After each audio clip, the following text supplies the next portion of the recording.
داجان وہ سامنے ٹیبل پر رکھی اپنی تمام پسندیدہ اشیاء کو نظر انداز کرتی کسی غیر مرئی نقطے پر نظریں جمائے بہت سنجیدہ سی نظر آ رہی تھی۔ داجان کا بچہ کہیں میری جان، وہ مکمل طور پر اس کی جانب متوجہ ہوا۔ وہ دونوں اس وقت ریبا کے فیورٹ ریسٹورانٹ میں موجود تھے۔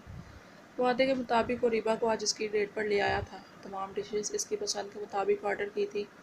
اپنی عادت کے برخلاف وہ بہت خاموش سی بیٹھی تھی۔ میں آپ کو بہت مس کروں گا، آنکھوں میں آئی نمی کو اندر دھکیلتے اس نے روندھے لہجے میں کہا تھا۔ اس کی بات پر ریان نے حیرت سے اسے دیکھا۔ وہ سر جھکائے آنسو ضبط کرنے کی کوشش میں ہلکان ہو رہی تھی۔ اس کے لہجے سے جھلکتا خوف ریان بآسانی محسوس کر سکتا تھا۔ اس کے ذہن میں جھماکا سا ہوا۔ حیدر کے اس دن سمجھانے پر وہ وقتی طور پر سنبھل گئی تھی، لیکن اس دن کے بعد سے وہ کچھ خاموش سی ہو گئی تھی۔ اسے یاد آیا کل ہی تو وہ کتنی ہی دیر خاموشی سے اسے کام کرتا دیکھتی رہی تھی اور پھر اس کے شانے پر سر ٹکائے نیند کی وادیوں میں گم ہو گئی تھی۔ داجان، کہیں نہیں جا رہے میرا بچہ، اپنی جان کو چھوڑ کر کہیں بھی نہیں۔ ریان کو کچھ غلط ہونے کا شدت سے احساس ہوا۔ وہ اس کی پریشانی کی وجہ سمجھ نہیں پا رہا تھا۔ آپ کی شادی ہو جائے گی، حیدر نے بھی کہا۔ حفصہ آپ کی بیوی بنے گی، جیسے میں حیدر کی بیوی بنا ہوں۔ میں اب بڑا ہو گیا ہوں نا داجان، میں سمجھ گیا ہوں۔ اب آپ حفصہ کے ہو جائیں گے۔ میں ڈیٹ پر اسی لیے آیا ہوں، پھر تو حفصہ آئے گی نا داجان کے ساتھ ڈیٹ پر۔ اپنی جانب سے اس نے بھرپور سمجھداری کا مظاہرہ کیا تھا۔ ریان شستر سا رہ گیا تھا۔ ریبا میرا بچہ، داجان کا گڈا اس نے نرمی سے اسے اپنے ساتھ لگایا تھا۔ میرا گڈا کب اتنا بڑا ہو گیا؟ داجان کو پتہ ہی نہیں چلا۔ اسے سختی سے اپنے سینے میں بیچ کر اس نے اس کے بالوں پر لب رکھے۔ وہ آج خود بھی اس کے ساتھ بہت سا وقت گزارنا چاہتا تھا، بہت سی باتیں کرتے اس سے کرنا چاہتا تھا، لیکن وہ تو آج اسے ہی حیران کر چکی تھی۔ کیبن پرائیویٹ ہونے کی وجہ سے وہاں کسی کا عمل دخل نہیں تھا۔ وہ یوں بھی ریبا کے ساتھ ہمیشہ پرائیویٹ کیبن ہی بک کرتا تھا۔ ریبا کی باتیں لوگوں کو اس کی جانب متوجہ کرتی تھیں اور اپنی بہن پر لوگوں کی نظریں اس سے ہرگز برداشت نہیں تھیں۔ میں آپ سے بہت پیار کرتا ہوں داجان، وہ اس کے سینے میں منہ چھپائے سسک رہی تھی۔ میری جان، داجان بھی اپنے بچے سے بہت پیار کرتے ہیں۔ میری جان ہے میرا گڈا۔ وہ تڑپ اٹھا تھا، دو آنسو آنکھوں سے نکل کر ریبا کے بالوں میں جذب ہوئے تھے۔ بس اب اور رونا نہیں، چپ ہو جاؤ۔ کافی دیر اسے یوں ہی سینے سے لگائے رکھنے کے بعد وہ نرمی سے اسے خود سے الگ کرتے کہا، میں نہیں رو رہا ہوں، مجھے یہیں رہنا ہے۔ وہ دونوں ہاتھوں کی پشت سے جلدی سے اپنے آنسو صاف کرتی اس کے سینے میں منہ چھپا گئی تھی۔ یہ جگہ ہی میرے بچے کے لیے ہے، آپ ہمیشہ یہیں رہیں گی میری جان۔ نرمی سے اس کے بھیگے گالوں کو چومتے اس نے پانی کا گلاس اپنے لبوں سے لگایا تھا۔ جلدی سے یہ ڈنر ختم کر لیں، پھر ہم بہت اچھی جگہ جائیں گے۔ آج صرف داجان اور ان کا گڈا انجوائے کریں گے۔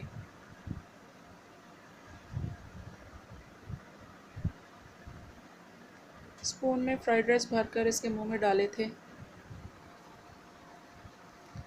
اور کسی کو نہیں لے کر جائیں گے؟ اس کے ہاتھ سے کھاتے گالوں کو مزید پھلا کر کہا تھا۔ بالکل بھی نہیں، یہ تو ہماری ڈیٹ ہے۔ اس کے پھولے گالوں کو پیار سے چوم کر اس نے ایک اور اسپون اس کی جانب بڑھایا۔ داجان، کل سے نا، ہم حیدر کی بھی کام کی باری سیٹ کر لیں گے۔ اپنے ہاتھوں سے نوالا ریان کی جانب بڑھاتے اس نے غصے سے ناک سکیڑ کر کہا تھا۔ اس کے انداز پر وہ بے ساختہ کھل کر ہنسا تھا۔ اب یہ بات تو طے تھی، حیدر اکمل کی حالت اس کا گڈا پتلی کرنے والا تھا۔ اب کس حد تک یہ دیکھنا تھا۔ اس سے بہت سی باتیں کرتے وہ اسے کھانا کھلا چکا تھا اور اب اس کے چھوٹے چھوٹے ہاتھ کے نوالے بہت شوق سے کھا رہا تھا۔ وہ بچوں کی طرح اسے اپنے ہاتھوں سے کھلاتی تھوڑے دیر بعد اس کے چہرے پر ٹشو پھیر رہی تھی۔ اتنی محبت، اتنے مان پر ریان مرتضیٰ کی آنکھیں بھر آئی تھیں۔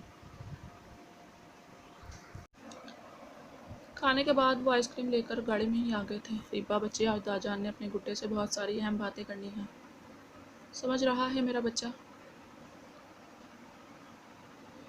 اس کے بالوں کو بکھیرتے ریحان نے نرم لہجے میں اس سے پوچھا۔ اس نے زور و شور سے سر اس بات میں ہلایا تھا۔ آپ میرے لیے بہت اہم ہیں ریبا۔ شادی زندگی کا ایک اہم پڑاؤ ہے، بہت سی چیزیں بدل بھی جاتی ہیں اس کے بعد۔ میری شادی کے بعد شاید کچھ چیزیں کسی حد تک بدل جائے، مگر میرے بچے کا مجھ سے رشتہ ہمیشہ ایسا ہی رہے گا۔ میری شادی سے آپ کے لیے میرے لیے دل میں موجود محبت کبھی کم نہیں ہوگی۔ اس کا سر اپنے سینے سے لگائے اس کے بالوں میں انگلیاں پھیرتے اس نے بات کا آغاز کیا۔ میں جانتا ہوں میرا بچہ مجھ سے بہت محبت کرتا ہے، پر میں آج جاننا چاہتا ہوں کیا میرے گڈے کو داجان پر بھروسہ بھی ہے؟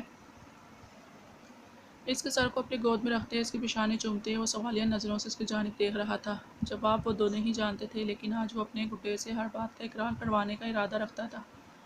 بہت کرتا ہوں، بہت سارا کرتا ہوں، اس نے روتے ہوئے اس کے ہاتھ اپنی آنکھوں سے لگائے۔ یہ محبت نہیں تھی، یہ عقیدت تھی جو وہ اپنے داجان کے لیے رکھتی تھی۔ تو پھر آپ نے یہ بات ہمیشہ یاد رکھنی ہے کہ آپ کے داجان آپ سے بہت محبت کرتے ہیں۔ آپ میں جان بستی ہے ریان مرتضیٰ کی، اور اپنی جان سے محبت کبھی کم نہیں ہوتی۔ اور ہاں، ایک وعدہ بھی چاہیے۔ اس کے گالوں کو سہلاتے ریان نے ہتھیلی اسی کے انداز میں اس کی جانب بڑھائی جسے اس نے وعدہ سننے سے پہلے ہی اپنے چھوٹے چھوٹے ہاتھوں میں تھام لیا تھا۔ کچھ بھی ہو جائے، کوئی بھی بات ہو، آپ نے داجان سے شیئر کرنی ہے۔ کبھی بھی مجھ سے بدگمان نہیں ہونا ہے۔ میں کوئی بھی فیصلہ آپ کے لیے کروں گا وہ ہمیشہ آپ کی بہتری کے لیے ہوگا۔ ایک آنسو برداشت نہیں کر سکتے آپ کے داجان اپنے گڈے کی آنکھوں میں۔ میں آپ سے کبھی بدگمان نہیں ہو سکتا، اس نے بھرپور یقین سے کہا تھا۔ اور میرے گڈے سے تو حفصہ بھی پیار کرتی ہیں۔ ہم دونوں مل کر تنگ کریں گے انہیں۔ اس کو ہلکی ہلکی سی گدگدی کرتے اس کے کھلکھلا کر ہنسنے پر وہ خود بھی سرشار سا ہنس پڑا تھا۔ یہ تمہیں بٹر گشت کرنے کے لیے رات کا ہی وقت ملتا ہے، جب میں سونے کے ارادے سے لیٹتی ہوں تم کمرے میں راؤنڈ لگانا شروع کر دیتی ہو۔ حریم نے کمرے میں ایک کونے سے دوسرے کونے تک مسلسل چکر لگاتی حفصہ کو دیکھ کر کہا تھا۔ میں پریشان ہوں، تمہیں نیند کی پڑی ہے۔ صحیح کہتا ہے فیضی، کھانے اور سونے کے علاوہ تمہیں کوئی کام نہیں ہے۔ جھجلا کر کہتے اس نے سامنے رکھا کشن حریم کے منہ پر پھینکا، جسے تیزی سے کیچ کرنے اس نے دوبارہ اسے ہی دے مارا تھا۔ اب کی بار نشانہ چوکا نہیں تھا، سیدھا حفصے کے چہرے پر لگا تھا۔ حریم، وہ روحان سی ہوتی چیخ پڑی۔ ریان نے آج اسے کال نہیں کی تھی۔ 2 مہینوں سے وہ اس وقت باقاعدگی سے اسے کال کر کے ہلکی پھلکی باتیں کرتا تھا۔ وہ اس کی عادی ہو گئی تھی۔ اچھا بتاؤ کیوں پریشان ہو، ادھر آؤ۔ اسے رونے کے لیے تیار دیکھ وہ اب اٹھ بیٹھی تھی۔ اچھی طرح جانتی تھی اس طرح چھوڑ کر تو وہ خود بھی نہیں سو سکتی۔ آ بھی جاؤ اب، مجال ہے جو کبھی تم نے میری بڑی بہنوں والا بہیو کیا ہو۔ اب کہ اس نے گھرکنے کے انداز میں بیڈ پر بلایا تھا، وہ بھی آنکھوں کو جھپک جھپک کر آنسو پیتی بیڈ پر آ بیٹھی تھی۔ اب ریان نے کال نہیں کی۔ میں کال کر رہی ہوں تو سیل آف ہے، ایسا تو نہیں کرتے وہ؟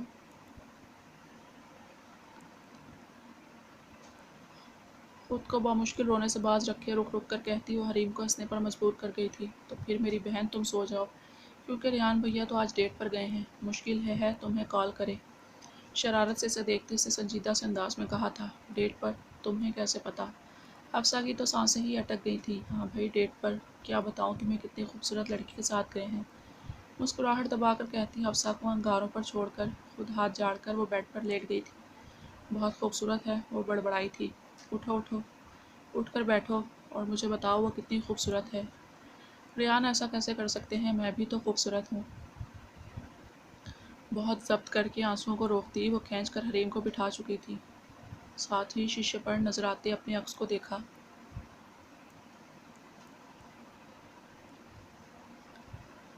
ہائے حفصہ، کیا بتاؤں، اتنی حسین لڑکی ہے وہ، چھوٹی سی کیوٹ سی۔ اب اتنی خوبصورت لڑکی جب ریان بھیا کے ساتھ ہوگی تو تمہاری روندو شکل انہیں کہاں یاد آئے گی۔ اس کے سرخ ہوتے چہرے کو دلچسپی سے دیکھتی وہ مزید تنگ کرنے لگی۔ موبائل کی بک پر انہیں متوجہ کیا تھا۔ اسکرین پر ریان کی تصویر دیکھتی حریم مسکراہٹ دباتی اپنی جگہ پر لیٹ گئی تھی۔ جھپٹ کر موبائل اٹھاتی وہ کھڑکی پر آن کھڑی ہوئی تھی۔ اب بھی کیا ضرورت تھی کال کرنے کی، آپ کی شان تو اتنی حسین گزر رہی تھی۔ آنسوں کا گولا حلق میں پھنسنے لگا۔ غصے میں روتی، جو منہ میں آیا وہ بولتی چلی گئی۔ حفصہ، دماغ ٹھیک ہے آپ کا، کیا کہہ رہی ہیں، کچھ سمجھ بھی رہی ہیں؟ اس کے گھر کے دروازے پر گاڑی کھڑی کیے ریان نے حیرت سے موبائل کی جانب دیکھا۔ کچھ غلط نہیں کہہ رہی ہوں میں، حریم نے سب بتا دیا ہے مجھے۔ آپ ڈیٹ پر گئے تھے نا، ایک بہت خوبصورت لڑکی کے ساتھ، وہ بری طرح روتے ہوئے بولی تھی۔ کب سے ضبط کیے آنسو روانی سے گالوں کو بھگوتے دوپٹے میں جذب ہو رہے تھے۔ ڈیٹ پر، خوبصورت لڑکی کے ساتھ؟ ریان نے ساتھ بیٹھی ریبا کو دیکھا جو استفہامیہ انداز میں اس کی جانب ہی دیکھ رہی تھی۔ اس کے اصرار پر ہی وہ اسے حفصہ سے ملوانے لایا تھا۔ آپ ذرا دروازہ کھلوا کر لان میں آئیں، انتظار کر رہا ہوں میں نیچے، جلدی آئیں، سنجیدگی سے کہتے اس نے کال ڈراپ کی تھی۔ حریم کا نام سن کر اسے ساری شیطانی سمجھ آ گئی تھی۔ تو میں جیلس ہو رہی ہیں، خوبصورت لڑکی کے ساتھ ڈیٹ پر اس کی بات کو دہراتے لبوں کے کنارے پر دلکش مسکران آ ٹھہری تھی۔ نیچے لان میں بڑبڑاتے ہوئے پردے ہٹا کر نیچے دیکھا، اس کی گاڑی کھڑی دیکھ کر اوپر کا سانس اوپر ہی رہ گیا تھا۔ تو کیا وہ یہیں تھا؟ حریم اٹھو، جلدی سے حریم کو جگایا۔ اب کیا ہوا حفصہ؟ وہ ریحان وہ نیچے لان میں کھڑے ہیں، دونوں ہاتھوں سے گالوں پر رگڑتے جواب دیا۔ کیا ریحان بھائی آئے ہیں؟ تو پھر چلو نا جلدی سے نیچے، وہ انتظار کر رہے ہوں گے۔ اکیلے آئے ہیں؟ ریحان کا نام سنتے ہی وہ اٹھ بیٹھی تھی، جلدی سے پیروں میں سلیپر اڑستی وہ نیچے بھاگی تھی۔ پیچھے وہ آوازیں دیتی رہ گئی۔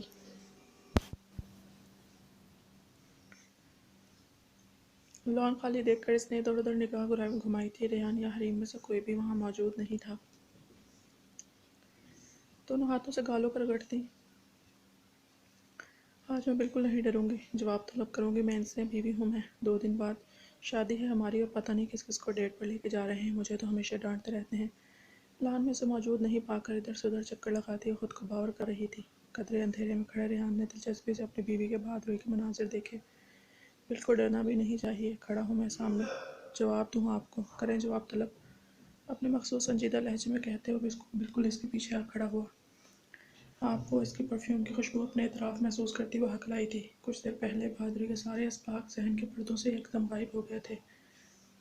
آپ مجھے ڈرا کر چپ نہیں کروا سکتے، حریم نے مجھے بتایا ہے آپ ڈیٹ پر گئے تھے۔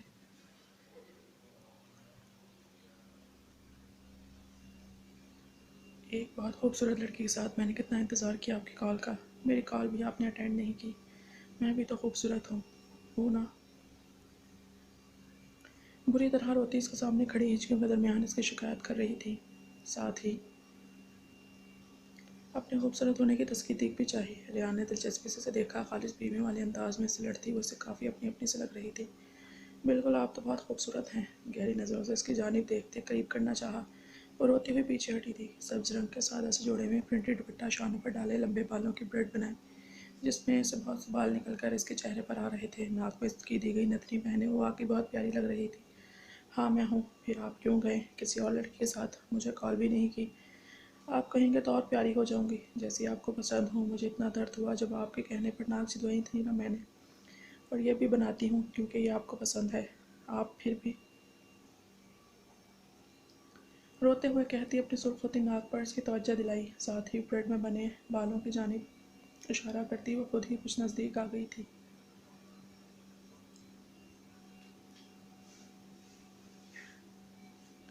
ٹھیک ہے، میں گیا تھا ایک بہت خوبصورت لڑکی کے ساتھ، لیکن میرا اتنا سارا نقصان کرنے سے پہلے اس لڑکی کا نام تو سن لیں۔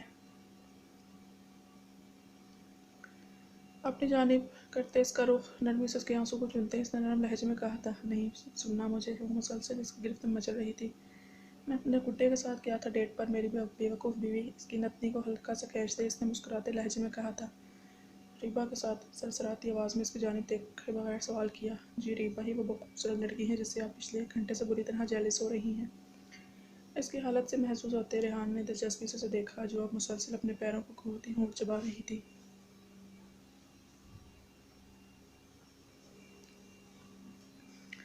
مجھے نہیں پتا تھا کہ میری بیوی میں 2 دن پہلے بیوی والے گٹس آ گئے ہیں۔ بیچارے میرے کتے کے بارے میں کوئی غلط بات تو نہیں کی آپ نے؟ اس کے آنسو صاف کرتے پوچھا تھا۔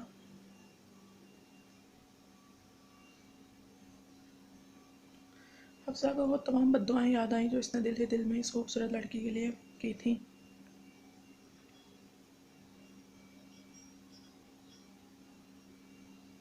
اللہ سے توبہ کرتی زور زور سے نفی میں گردن ہلائی۔ داجان میں آ جاؤں؟ میں نے آنکھیں بھی بند نہیں کی ہوئیں۔ ریبا کی آواز پر وہ سرخ ہوتی فوراً پیچھے ہوتی کھڑی ہوئی تھی۔ تم کیوں رو رہی ہو؟ میں تمہارے لیے بھی آئس کریم لایا ہوں، جلدی سے کھا لینا ورنہ حریم ختم کر دے گی۔ جب میں اپنی داجان تھوڑے تھوڑے تم سے شیئر کر رہا ہوں تو باقی چیزیں بھی کروں گا نا؟ اس کی سرخ ہوتی آنکھوں کو دیکھتی ریبا نے معصومیت سے کہا تھا، ساتھ ہی جڑ سے اس کے آنسوں بھی صاف کر ڈالے۔ پھولے پھولے گالوں کے ساتھ کہتی وہ حفصہ کو مزید پیاری لگی۔ بے ساختہ اس کے گالوں کو چومتی وہ اس سے گلے لگا گئی تھی۔ میں تمہیں پورے داجان نہیں دے سکتا، تم میری اس طرح بٹرنگ نہیں کرو۔ اس کے گلے لگانے کا مقصد کچھ اور سمجھتے ریبا خفگی سے کہتی فوراً ریحان کا بازو پکڑ کر کھڑی ہو گئی۔ داجان پورے ہی تمہارے ہیں، بس تمہارے ساتھ ان کی میں بھی ہوں۔ اس کے پھولے گالوں کو چھو کر کہتی وہ اندر کی جانب بھاگی تھی۔ پیچھے ریحان کا قہقہا گونجا تھا۔